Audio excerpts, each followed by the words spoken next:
Karl and I are over here in Paris and London this week running workshops, Framemaking workshops for an incredible team of sales professionals. And, in running these workshops and sharing these ideas around the world, it's always super interesting to me to see as you put these new ideas, these really, new ideas in this very different language about B2B buying and B2B selling out in the marketplace and out into workshops. It's always interesting to me see sort of what language comes back to you, at you, sort of what are people retaining, what are they embracing, and more importantly, what specific words, language, ideas, concepts are they especially excited about? And I'll tell you, this week has been not only incredibly gratifying, but insanely humbling as you watch the excitement of sellers, many of in this, at least in this case, many of whom have been selling for better part of 2, sometimes even 3 decades. They've kind of seen it all, and they've been through every sort of different sales training you could possibly imagine. And for them to say this is completely new, or this is at least very different. It's just a really dramatically different way to think about sort of what our job is and how we can help.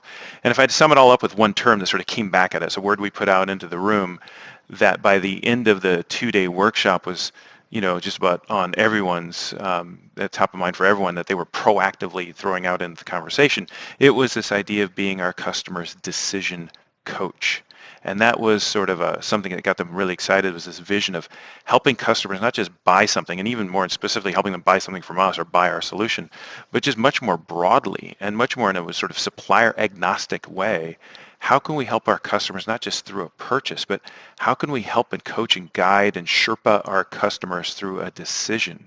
Because that's where customers are really struggling. And as you step through all the data and the research and all the different perspectives, and you really begin to understand they're struggling across a number of different dimensions, which we've talked about in the book and talk about elsewhere, whether it's decision complexity and just navigating that entire process beginning to end of the journey, not of buying, but of deciding. They're struggling with information overload. They're struggling with alignment with each other, not on how great you are, whether or not you're valuable, or they're struggling to align with each other and just what are we even trying to do in the first place? And is that a priority? And do we all agree that it's a priority? And how are we going to do that? How are we going to measure it? How long should it take? They're struggling with value realization. Not that they don't think you're going to be valuable, that you're going to deliver value, but they struggle with, their confidence in their own organization and their ability to derive the value that you've been able to confidently demonstrate elsewhere.